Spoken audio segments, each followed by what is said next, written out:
दुपारच्या जेवणासाठी ना मंडळी, मी आणि विहान आम्ही दोघेच होतो. मुलांच्या किती फरमाईश असतात हे तर तुम्हाला माहीतच आहे. त्याला विचारलं आज काय बनवू, तो म्हटला मम्मी चपाती भाजी डाळ भात असं काहीच नको, आज मस्त चटपटीत असं काहीतरी कर. मग आपल्यापुढे एक चॅलेंजच असतं की मुलांच्या आवडीचं पण पौष्टिक असं काय करायचं. मस्त जबरदस्त एक पौष्टिक रेसिपी तुम्हाला दाखवते.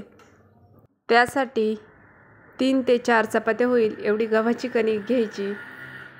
त्यामध्ये पाव वाटी रवा व चवीनुसार मीठ घालून थोडं थोडं पाणी घालून मध्यम कणिक मळून घ्यायची.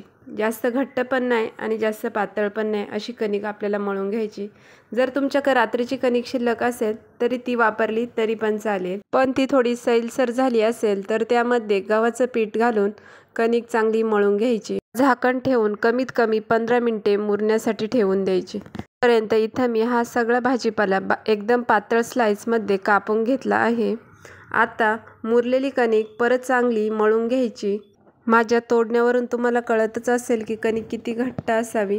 आता इथे मी जो शेव करण्यासाठी जो आपण सोऱ्या वापरतो त्याला आतल्या साईडनी तेल लावून घेतलंय व त्यामध्ये कणिक घालून घ्यायची. इथं मी नूडल्स करण्यासाठी मध्यम शेवची जी चकती असते ती वापरली आहे. जास्त मोठी पण नाही आणि बारीक पण नाही. आणि दुसऱ्या एका बाउलमध्ये थंड पाणी घेतलं आहे व त्यामध्ये बर्फाचे काही आपल्याला तुकडे टाकून घ्यायचे. हे नूडल्स शिजल्यानंतर आपल्याला ह्या थंड पाण्यात टाकायचे आहेत. जर तुमच्याकडे बर्फ नसेल तरी पण चालेल, थंड पाण्यात फक्त टाकलं तरी पण चालेल. इथे मी आता मोठ्या कढईमध्ये पाणी गरम होण्यासाठी ठेवलं आहे. त्यामध्ये चवीनुसार मीठ व अर्धी चमचा तेल टाकून घ्यायचं व उकळत्या पाण्यामध्ये गॅस मोठा करायचा. पाणी उकळतं असावं आणि यामध्ये गव्हाच्या पिठाचे नूडल्स आपल्याला करून घ्यायचे आहेत. इतके मस्त होतात हे नूडल्स, अजिबात चिकटत नाही, विरघळत नाही, तयार झाल्यावर कळत पण नाही. गव्हाच्या पिठाचे नूडल्स आहेत. अगदी रेडीमेड नूडल्स जसे भेटतात तसेच हे नूडल्स बनवून तयार होतात. फक्त मधी कैचीच्या साहाय्याने कट पण करायचे म्हणजे खाताना आपल्याला व्यवस्थित ते खाता येतात. नूडल्स करताना काय काळजी घ्यायची, गॅस मोठा ठेवायचा, पाणी मोठ्या भांड्यात उकळत ठेवायचं व 2 ते 3 मिनिट नूडल्स आपल्याला मोठ्या आचेवरच शिजवून घ्यायचे. शिजलेले नूडल्स झाऱ्याच्या साहाय्याने आपल्याला लगेच आपण जे थंड पाणी केले त्यामध्ये आपल्याला टाकून घ्यायचे म्हणजे त्याची शिजायची प्रोसेस तिथेच थांबते व नूडल्स आपले चांगले सुटसुटीत होण्यास मदत होते. अशाच पद्धतीने आपल्याला बाकीचे सगळे नूडल्स करून घ्यायचे. दुसरीकडे मी कढई गरम होण्यासाठी ठेवली आहे. त्यामध्ये 2 चमचे तेल एकदम कडक गरम करून घ्यायचं व कढईला पूर्ण साईडनी पसरून घ्यायचं म्हणजे नूडल्स चिकटती नाही. गॅस मोठाच ठेवायचा. त्यामध्ये बारीक चिरलेलं आलं लसूण 1-2 मिनिट परतून घ्यायचं. 2-3 हिरव्या मिरच्या, कांदा, शिमला मिरची. ह्या भाजीपाला तुमच्या आवडीनुसार तुम्ही कमी जास्त घातला तरी पण चालेल.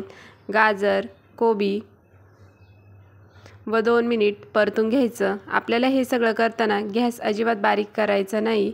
त्यामध्ये रेड चिली सॉस 1 चमचा, डार्क सॉस 1 चमचा व 2 चमचे टोमॅटो केचप घालून आपल्याला हे सगळं मिक्स करून घ्यायचं. यामध्ये चवीनुसार मीठ घालायचं व तयार नूडल्स यामध्ये घालून मोठ्या आचेवर 1-2 मिनिट आपल्याला हे सगळं मिक्स करून घ्यायचं आहे.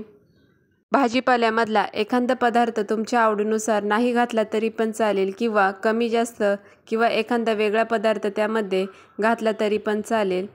यामध्ये तुम्ही कांद्याची पात पण बारीक कापून घालू शकता. अगदी मोकळे सळसळीत हे नूडल्स होतात. चवीला कळतच नाही की हे गव्हाच्या पिठाचे नूडल्स आपण तयार केले ते. जर माझ्या कधी कणिक शिल्लक असेल तर मी नूडल्स असेच तयार करीत असते. अगदी सेमच ते पण नूडल्स तयार होतात. फक्त त्यामध्ये गव्हाचं पीठ थोडं मिक्स करून थोडीशी घट्ट कणिक आपल्याला मळून घ्यायची आहे. इथे माझ्याकडे कांद्याची पात नव्हती म्हणून मी वरून थोडीशी कोथिंबीर घातली. एकदम सुटसुटीत असे गव्हाच्या पिठाचे नूडल्स आपले बनवून तयार आहेत. जर तुम्हाला घरच्या साहित्यामध्ये मॅगी कशी बनवायची याची रेसिपी पाहिजे असेल तर मला कमेंट्समध्ये सांगा. व्हिडिओ आवडला असेल तर लाईक, शेअर, सबस्क्राईब करा.